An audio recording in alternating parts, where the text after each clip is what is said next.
আমরা এই নির্বাচনী লড়াইয়ে নেমেছি ন্যায় এবং ইনসাফপূর্ণ শান্তিপূর্ণ মানবিক রাষ্ট্র গঠনের জন্য। আমাদের এবারের এই নির্বাচনের লড়াই সকল রকম অন্যায়, অবিচার, জুলুম আর দুর্নীতির বিরুদ্ধে লড়াই। আমরা আমাদের ব্যক্তি স্বার্থে কাজ করি না, আমরা কাজ করি এই দুনিয়ার বুকে ধন্য বন্য দল বল নির্বিশেষে সকল মানুষের অধিকার নিশ্চিত করার জন্য। আমরা অনেক আশা নিয়ে আমাদের বাপ দাদারা আমাদের এই স্বাধীনতা সার্বভৌমত্বকে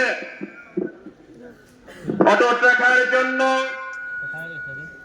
আমাদের এই প্রিয় মাতৃভূমি বাংলাদেশকে স্বাধীন করার জন্য, গণ মানুষের অধিকারের জন্য, সকল মানুষের শান্তি প্রতিষ্ঠার জন্য বারবার তাদের বুকের তাজা রক্ত এই জমিনে ফেলে দিয়েছে।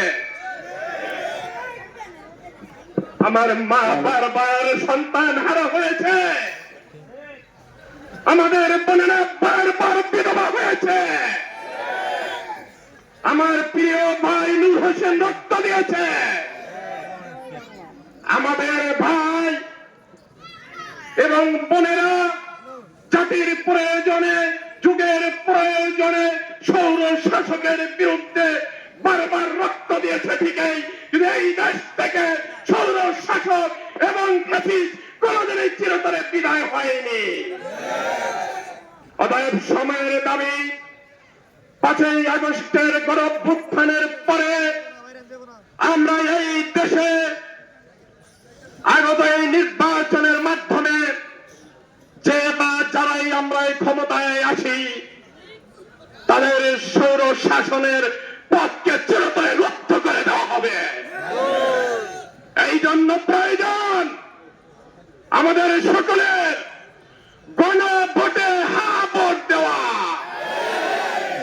যারা হা ভোট দিবে তারাই বাঙালি জাতির আপামর নাগরিকের পক্ষে।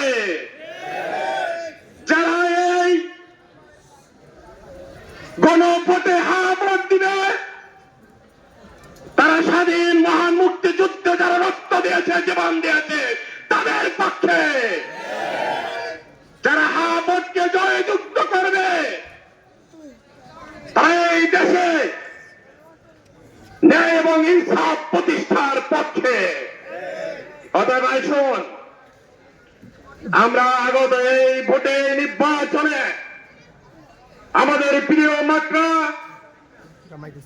আমাদের যোগ্য নেতা, জাজিরার জনমানুষের প্রিয় নেতা, হৃদয়ের স্পন্দন, অন্যায়ের বিরুদ্ধে বলিষ্ঠ কণ্ঠস্বর জনাব আল্লামা হযরত মাওলানা জালালউদ্দিন আহমদকে রিষ্ট মার্কায় ভোট দিয়ে জয়যুক্ত করার পাশাপাশি হা ভোটকে জয়যুক্ত করবে ইনশাআল্লাহ। ইনশাআল্লাহ। বারবার দেখা গিয়েছে আমাদের দেশে এক শ্রেণীর লোক যারা মানুষের সাথে বারবার প্রতারণা করেছে। নির্বাচন আসলেই তারা কারো হাতে ধরে, কারো পায়ে ধরে নানান কৌশলে ভোট কেনার মাধ্যমে কিভাবে তাদেরকে গোলামে পরিণত করবে সেই ব্যবস্থা করে থাকে। আমি বিশ্বাস করি আশরাফুল মাখলুকাত একজন মানুষ নগণ্য নিছক কিছু টাকায় বিক্রি হতে পারে না, পারে না, পারে না। আমি মনে করি টাকায় বিক্রি হয় গরু, ছাগল, পশুরা, ঠিক কিনা বলেন?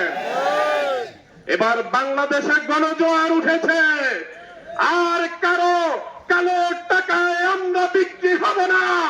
আমরা এই দেশে মানুষের শান্তি প্রতিষ্ঠার জন্য প্রয়োজনে নিজের জানমাল ত্যাগ করে হলেও, জীবন দিয়ে হলেও আগত এই নির্বাচনকে সুস্থভাবে সুন্দরভাবে নির্বাচন করার মাধ্যমে দেশের শান্তি প্রতিষ্ঠা করবো ইনশাআল্লাহ। আল্লাহু আকবার, আল্লাহু আকবার, নারায়ে তাকবীর। আমাদের দেশে এই স্বাধীন সার্বভৌমত্ব প্রিয় বাংলাদেশ, এই বাংলাদেশের নাগরিকদের একটা অধিকার আছে, যেটা সমান অধিকার। আমি মনে করি একজন কৃষক, একজন মজদুর, একজন ভ্যান চালক, রিক্সা চালক থেকে শুরু করে চেয়ারম্যান, এমপি, মন্ত্রী, প্রেসিডেন্ট পর্যন্ত সকলের অধিকার সমান করতে হবে।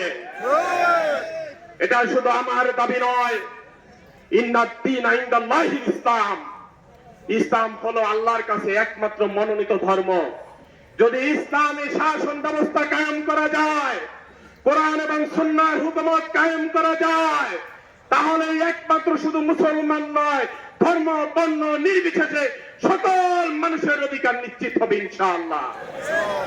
অতএব এই 10 দলকে বিজয়ী করার মানে হলো, আমি মনে করি ন্যায় এবং ইনসাফকে প্রতিষ্ঠা করার একটা দাবি। ঠিক কিনা বলেন? আমরা আর টাকায় বিক্রি হব না। আমরা এখন সচেতন হয়ে গেছি। আমাদেরকে 200 টাকা 500 টাকা ধরাইয়া, বিড়ি খাওয়াইয়া, চা খাওয়াইয়া কিনা নিয়ে যাইবেন, এরপরে বাইরের সাথে বাইরে লাগাই দিয়া, তারপরে জমিনে পেজগি লাগাইয়া, দরবারের মাধ্যমে পিছে পিছে ঘুরাইয়া, নাকে রশি লাগাইয়া, ওই 500 টাকার বিনিময়ে 5 বছরে 5 লক্ষ টাকা কামাই করে নেবেন। আর আমার দেশের মানুষ না খেয়ে থাকবে। বিদেশের টাকা আপনারা কারি করে পাঠিয়ে এই দেশটাকে বারবার আরো বেশি একদম মানে গরিব থেকে গরিব করে দিবেন। সেই সুযোগ আমরা আর এই দেশে হতে দেব না।